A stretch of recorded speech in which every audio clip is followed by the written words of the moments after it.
Baik, di sini kita akan membahas mengenai pengertian dari filsafat bahasa. Di sini buku acuan yang saya gunakan adalah buku semiotika punya Dr. Kailan. Nah, mengacu pada filsafat bahasa ini kan terdiri dari dua kata, ya, filsafat dan bahasa. Jadi filsafat ini sudah mengacu pada makna umumnya, philo dan sophia itu cinta kebijaksanaan, dan bahasa sendiri adalah sistem simbol yang mengantarkan kita pada makna, alat komunikasi dan lain-lain. Itu merupakan pengertian filsafat bahasa mungkin secara kata per kata. Nah, untuk pembahasan mengenai filsafat bahasa sendiri, Dr. Kailan ini membagi filsafat bahasa menjadi dua kelompok, yaitu kelompok pertama filsafat bahasa sebagai mungkin bahasa kita ini alat untuk para filosof ini memecahkan konsep-konsep atau memahami konsep-konsep dan problem-problem dalam filsafat.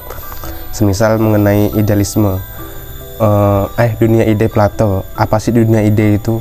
Nah, Plato ini menggunakan analisis bahasa untuk menjelaskan filsafat-filsafatnya, atau seperti yang Socrates berikannya itu seni berdebatnya ini dengan kaum sofis menggunakan filsafat bahasa, analisis filsafat bahasa yang menghasilkan teori dialektis dan kritis. Atau juga ada di sini Thomas Aquinas, dalam menjelaskan konsep-konsep filosofisnya ia menggunakan analogi dan metafor.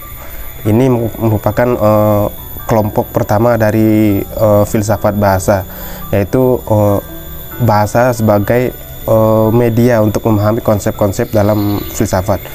Dan yang kedua ini ada bahasa sebagai objek materia. Dalam artian kalau kita merujuk misalnya ke kampus-kampus nih, ada fakultas-fakultas tertentu. Nanti kayak ada filsafat politik, ada filsafat sosial misalnya begitu.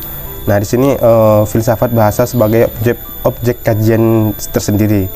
Jadi berbicara mengenai objek materia, ini lebih ke pertanyaan-pertanyaan mengenai apa sih hakikat bahasa itu sendiri gitu. Nah, di sini bahasa dikaji lebih mendalam gitu. Ini merupakan dua pengelompokan dari Dr. Kailan mengenai filsafat bahasa. Nah, untuk perkembangan filsafat bahasa sendiri, untuk pengertian yang kedua ini lebih banyak berkembang di abad 20 gitu. Dan para filosof juga banyak kecenderungannya masing-masing untuk mendefinisikan bahasa. Jadi yang kita bicarakan pada saat ini ialah pengertian bahasa menurut Dr. Kailan.